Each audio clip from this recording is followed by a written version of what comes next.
Welcome to Fortune Cookies Tarot, your ultimate destination for celebrity tarot readings.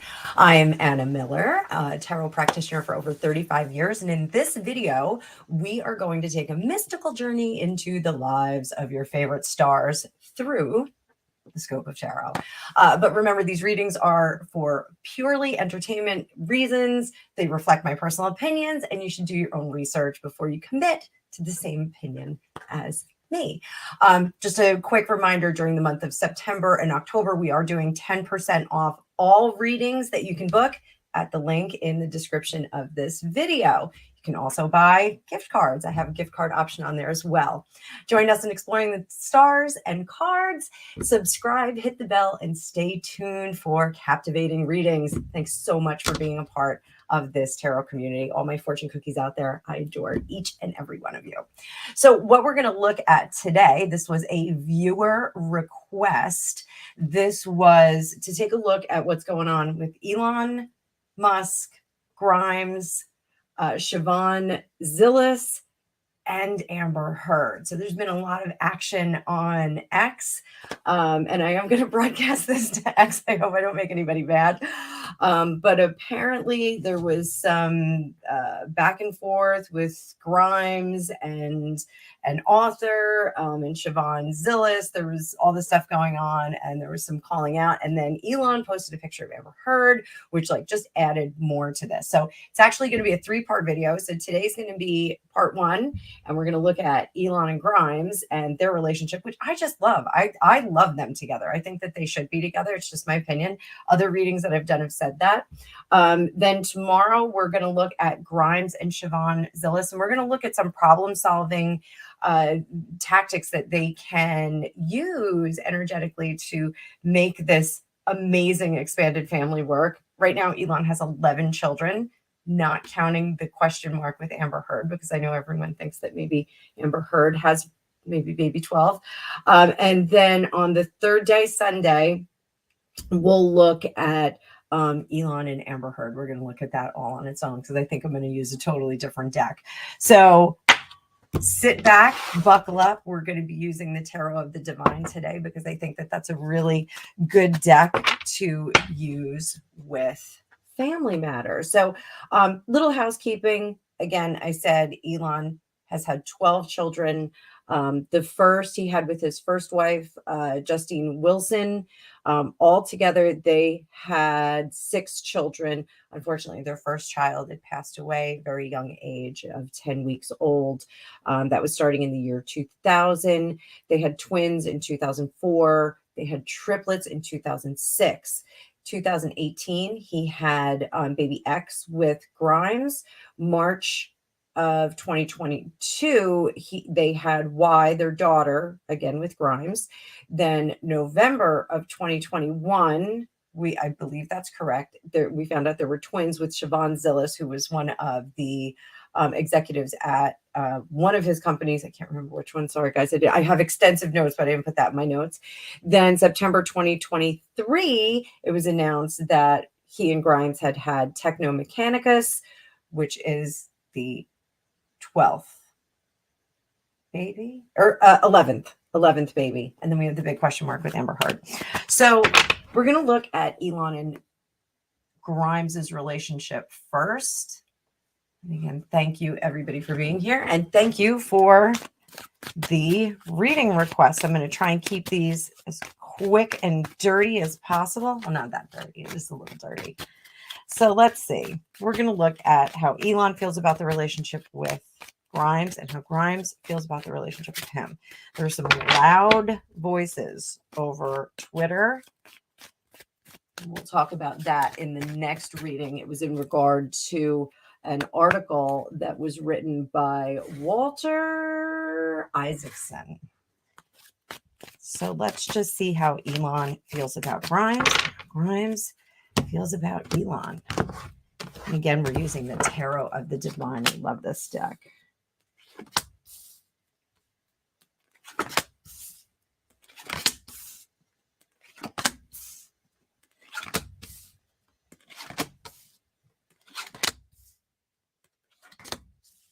Now, historically, these two have said that they don't want to go the traditional marriage route. Oh, and we need to put my banner up here. Sorry, boys and girls. There's my disclaimer banner.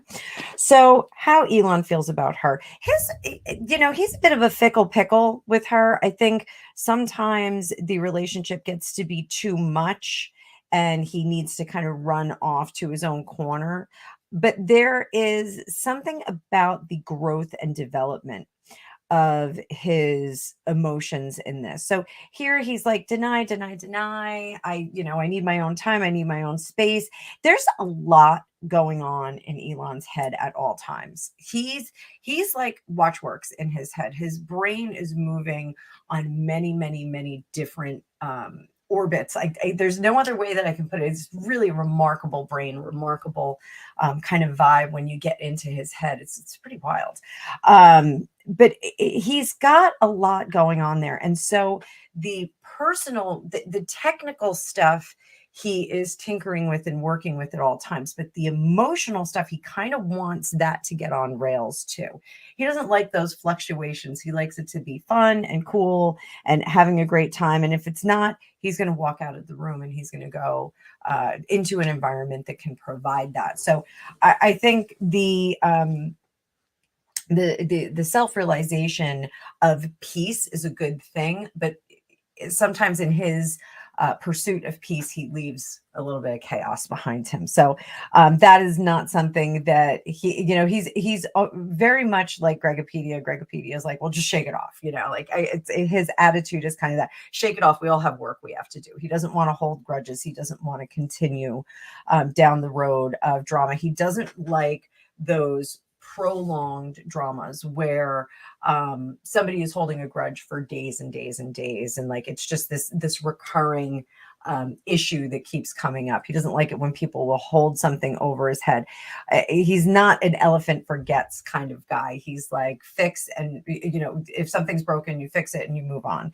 So that is something that is really personal to him and admirable in my opinion, but he gets locked up by the emotions of others. So the variable of others is very difficult for him. And I think that's one of the things that he expects Grimes to be much more mechanical. I can't, emotionally mechanical. I can't even really put it in another way. Like, you're in, and if it's not working, then you jump out and you go do something else. He's trying to see the perspective of others. He's making efforts to do that.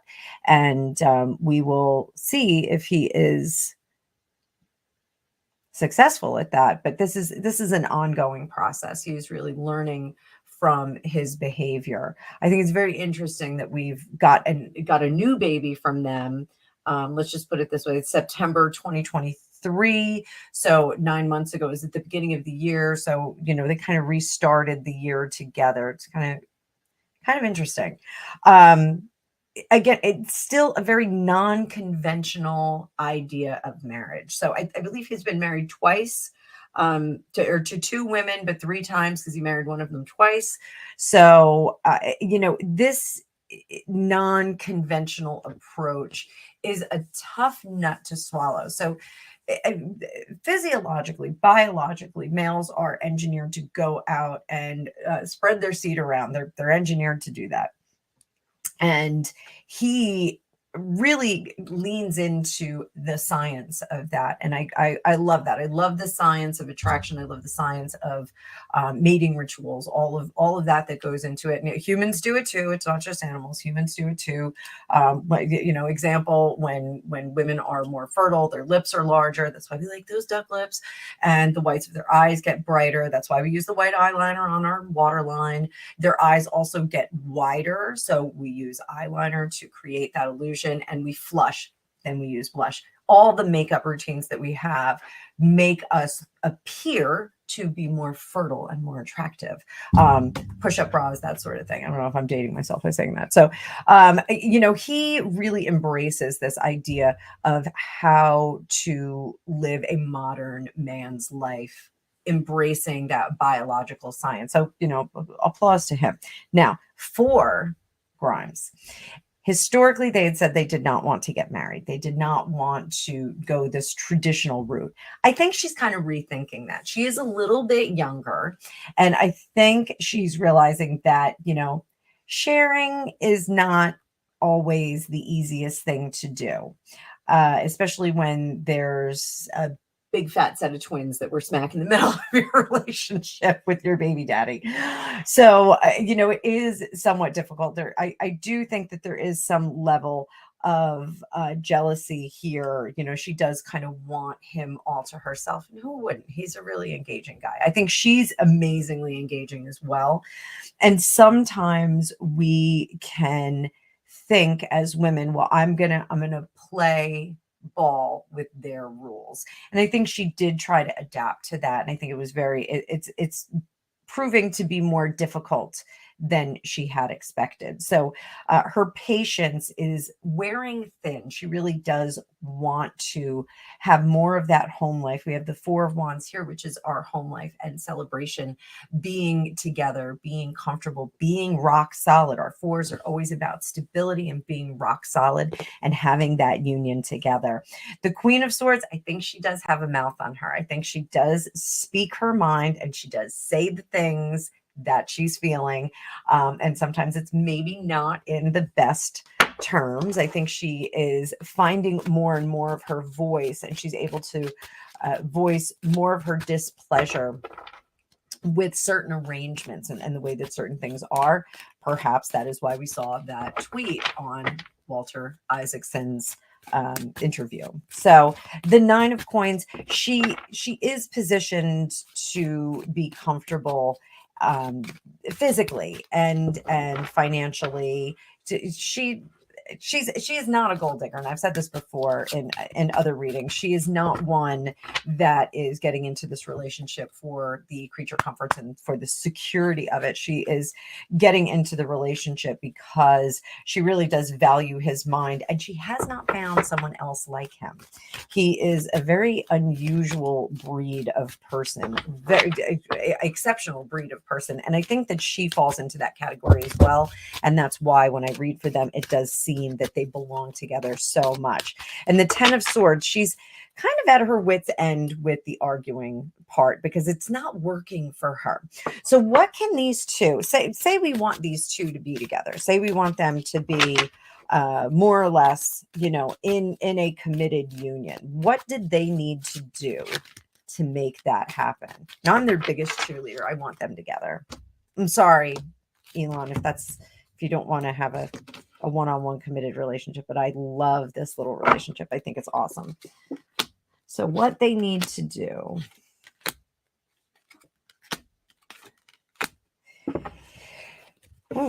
So they do need to find some kind of fairness and balance in the relationship, and in terms of the give and take. There is an inequity in needs, wants, and desires. So this harkens a bit to collective morality and values, that sort of thing. So there may be some issues with the values that they hold, with the ideas. I think this non-traditional idea of not getting married, I think it was his, he's kind of standing there. So he's already been married 3 times. Twice to the same woman. I don't think that he is looking to get into a committed relationship, because he's already done that. He's already passed through that. And I think Grimes now is like, well, maybe I need the fancy dress and the piece of paper. Maybe I do need that. Maybe I do want that kind of commitment. This isn't to say that she is committed to the idea of commitment, but I think it seems much more attractive to her as she's getting older and as they're building their family together. She's looking more at a trend of commitment and traditional relationship here. There's a trend that's coming into play. Restarting and recreating, they almost have to throw out the baby with the bathwater. They have to really look at the satisfaction level of the relationship right now and what has happened historically. They need to kind of get on the same page together. This is a hard negotiation here, because I think they're going to find that there are some non-negotiables that are not congruent between the two of them. So, but revealing those things will help in the negotiation process. So overall, 5 of Coins, disappointment, and that 3 of Swords. Under the surface, I think they can get to a good place, but I don't know if they're going to wind up together. I have a feeling that, the non-negotiables for him are just not going to foster having a more traditional relation. Now, this isn't saying that Grimes is a trad wife. She's not a trad wife, but I think she does want more of that traditional kind of flavor to their relationship. So we will have to see how this progresses. So for today, we are going to call it quits. And tomorrow, again, like I said, we have part 2. We're going to look at Grimes and Siobhan Zillis. We're going to look at the conflict that they had between them and what they can do to resolve that. So tune in tomorrow. You'll see part 2. I will have all of these listed as premiere, so you'll be able to watch. But thank you so much for being here. Again, please remember you can book your own magical reading with me for the month of September or October for 10% off. You can be near, you can be far. I do them in person, I do them online. We can use any video platform you want, but I appreciate every single one of you. Thank you so much for being here, and I will see you tomorrow. Bye-bye.